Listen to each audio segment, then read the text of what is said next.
자, 빈센트 반 고흐. 이 이름을 들으면 여러분은 뭐가 가장 먼저 떠오르세요? 아마 고통받는 예술가라는 이미지가 가장 강렬할 거예요. 그쵸? 근데요, 오늘은 그 익숙한 모습 말고요. 시대를 앞서갔던 혁신가로서의 고흐를 한번 만나보려고 합니다. 그의 가장 유명하면서도 또 가장 다른 두 작품을 가지고 그 영혼의 가장 깊은 곳으로 우리 함께 떠나볼게요. 바로 이 그림이죠? 아마 모르시는 분이 없을 거예요. 세상에서 가장 사랑받는 그림 중 하나, 별이 빛나는 밤. 오늘 우리 이야기는 여기서부터 시작합니다. 그런데 이 익숙한 소용돌이, 이 강렬한 색채 뒤에 희망과 절망이 함께 뒤엉킨 이야기가 숨어 있다는 거 혹시 알고 계셨나요? 자, 그럼 지금부터 그 비밀을 한번 파헤쳐 보겠습니다. 자, 첫 번째 장을 한번 열어보죠. 바로 별과 마주한 화가입니다. 때는 1889년이에요. 반 고흐는 스스로 정신요양원으로 들어갑니다. 그런데 말이죠. 정말 아이러니하게도 그 깊은 고통 속에서 그의 예술로는 그야말로 폭발해버려요. 바로 이곳에서 별이 빛나는 밤이 탄생했고요. 이 작품뿐만 아니라 자그마치 150점이 넘는 걸작들을 쏟아내게 됩니다. 그가 동생 테오에게 보낸 편지에 이런 구절이 있어요. 별을 보는 것은 나를 꿈꾸게 한다. 그러니까 고흐에게 밤하늘은 그냥 까만 어둠이 아니었던 거예요. 그건 희망이었고 무한한 우주였죠. 심지어 죽음을 넘어 영원으로 가는 길, 그런 이정표 같은 거였어요. 자, 그럼 이제 본격적으로 그의 영혼이 담긴 밤하늘, 별이 빛나는 밤을 자세히 들여다볼 시간입니다. 과연 이 캔버스 위에는 어떤 이야기들이 숨어 있을까요?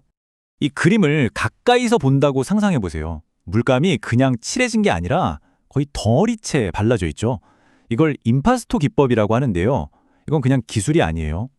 자신의 그 터질 것 같은 감정을 물감이라는 물질을 통해서 캔버스 위에 그대로 조각을 한 거나 마찬가지였던 거죠. 그래서 이 그림은요, 그냥 풍경화가 아니라 고흐의 마음의 지도 같은 거예요. 자, 하나씩 볼까요? 먼저 저 소용돌이 치는 하늘, 그의 내면에서 휘몰아치는 폭풍이 그대로 느껴지죠? 그리고 저기 불꽃처럼 하늘로 솟구치는 사이프러스 나무. 이건 죽음을 넘어 영혼을 향한 강렬한 의지를 상징하고요. 마지막으로 저 아래 고요한 마을을 보세요. 그가 평생 그리워했던 고향, 그 평온함에 대한 갈망이 담겨 있습니다. 자, 이제 분위기를 완전히 바꿔보겠습니다. 깊고 어두웠던 밤하늘에서 이제는 눈부신 태양의 세계로 넘어갈 시간입니다. 바로 해바라기입니다. 별이 빛나는 밤이 고독, 우주, 동경 같은 단어들과 어울린다면요. 해바라기는 정반대예요. 우정, 생명력, 기쁨. 어떻게 한 사람의 영혼 안에 이렇게나 다른 두 세계가 공존할 수 있었을까요? 바로 이 그림입니다. 어둠에서 빛으로. 정말 극적인 전환이죠. 화면을 가득 채우다 못해 터져나올 것 같은 이 노란색의 에너지를 한번 느껴보세요. 사실 이 눈부신 해바라기에는요, 아주 따뜻한 사연이 있어요. 그가 정말 존경하고 기다렸던 친구 화가 폴 고갱을 위해서 그린 거였거든요. 고갱이 머물 방을 꾸미려고요. 그러니까 이건 예술적 동지에 대한 그의 간절한 희망 그 자체였던 거죠. 그래서 이 해바라기는 그냥 꽃그림이 아니에요. 첫째, 그 자체로 기쁨과 생명력의 폭발이죠.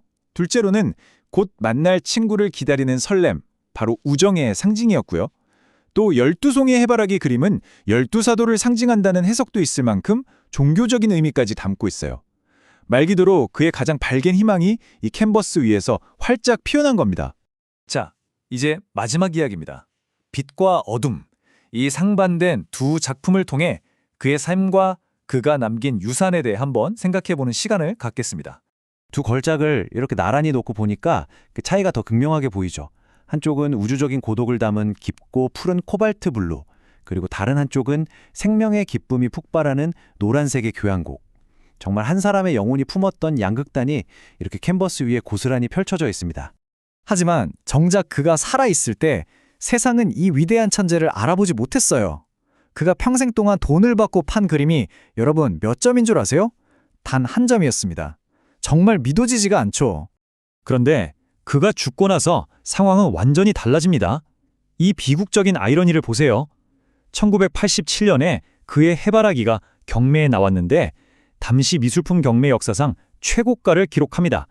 살아생전 단 한 점 팔았던 화가의 그림이 말이죠. 그의 사후에 그의 가치는 그야말로 폭발적으로 치솟은 겁니다. 이 타임라인을 보시면 그의 짧고 강렬했던 삶이 한눈에 들어옵니다. 1888년에 해바라기, 1889년에 별이 빛나는 밤. 정말 이 놀라운 걸작들이 불과 1, 2년 사이에 쏟아져 나와요. 그리고 1890년 겨우 37살의 나이로 세상을 떠나죠. 그 직후인 1900년대 초부터 그의 이름은 전설이 되기 시작합니다. 이 연표가 그 씁쓸한 진실을 그대로 보여주고 있는 거죠. 결국 그가 그 모든 고통 속에서도 붓을 놓지 않았던 이유는 바로 이런 마음 때문이 아니었을까요?